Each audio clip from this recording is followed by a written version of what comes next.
I know you always like it when we start moving into shells and then pads. What did you see from them out there today with a little bit more pop and a little bit more thudding going on? Yeah, guys, they've waited since April to hit, and we looked eager. I'll say both sides of the ball.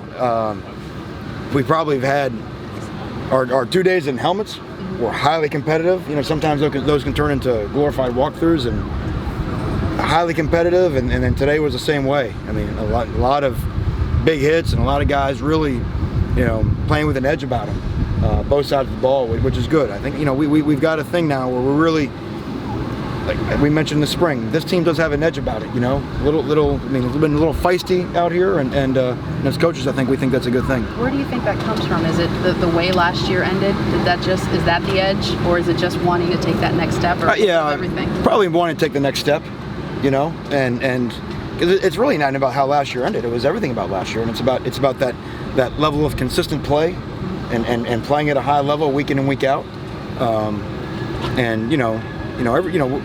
I think everything is coming off of that. Manny, how long is it going to take before you can figure out which freshman can be in the rotation? A Nesta, a Gregory, whatever it is. So what we do is, the first week, all the freshmen go with the third group, and that way there's kind of no status and whatever. That way all the recruiting stars fall right to the ground. Okay, and also though we can limit some of the calls, make some things easier, so they can kind of show us they can play without having to do so much thinking. Maybe.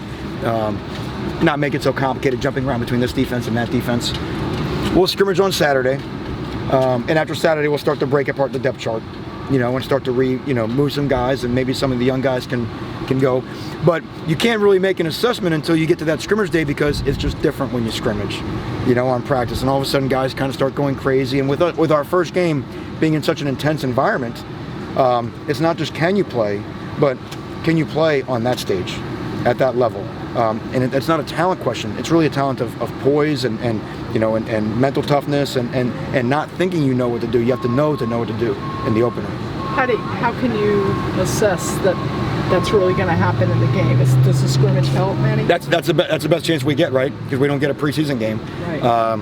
So those are our preseason games, and you try to make that game feel as much as possible. You want a little bit of the butterflies, and you want to, we can't recreate running out in Jerry World, but as close as we can, hey, it's game day, and really try to get that feeling of like, okay, does a guy all of a sudden who's got great technique out here lose his technique? Does a guy that all of a sudden out here that doesn't bust all of a sudden starts busting?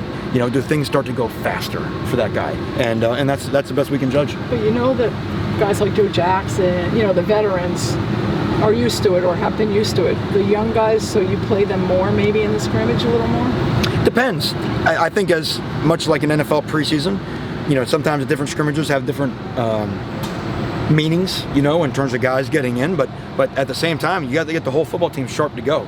Because we don't get to jump in the shallow end of the pool this year, right? We're going right into the, where the lifeguard sits at the deep end. So we got to be ready to go. Which position group right now for you guys on defense, are you really impressed with, especially?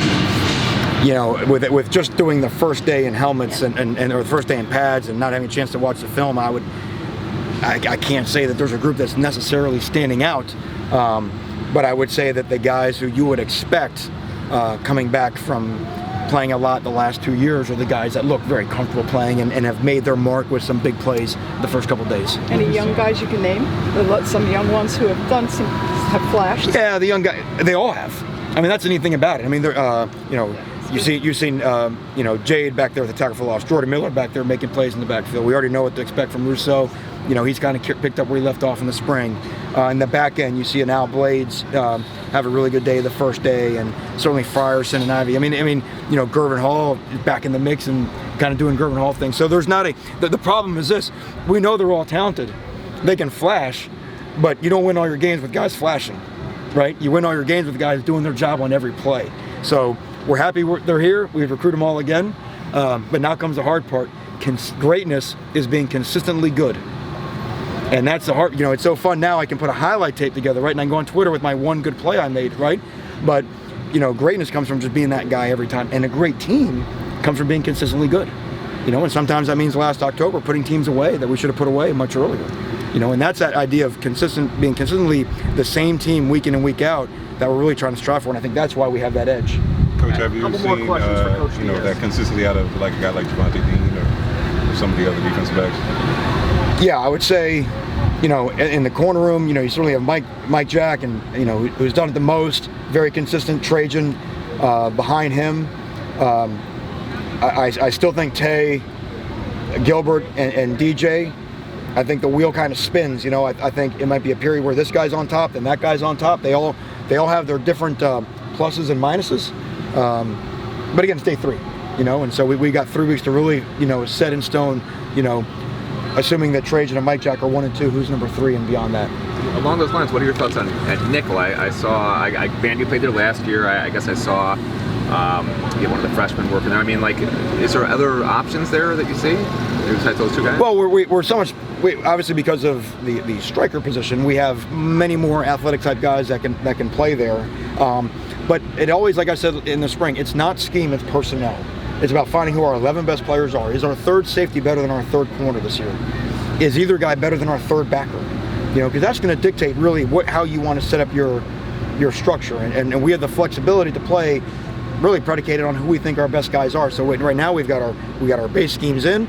Everybody's got a chance to play. We are running some of the freshmen through at the nickel position. A guy like Blades can play some nickel, but shoot, he may end up being our 3rd or 4th best corner. You know, so we just, for the first 2 weeks, we just let everybody play, and then we got 2 weeks to get ready for the game, and now we start to plug the guys in where they'll feature in Dallas. Thank you, Coach.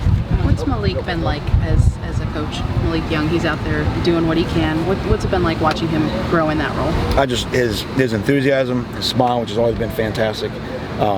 Just seeing him, you know, we break a drill and he's sprinting over there to where the corners work, you know, and having that you know, joy for life. You know, a guy that's got every reason to be mad at the world, you know, and that's the happiest guy on the football field. You know, I mean, forget about football. I mean, that's something fun for all of us to see. It's something inspiring for all of us to see, and that's as good as it gets right there. Awesome. Okay, thank you all so much, okay?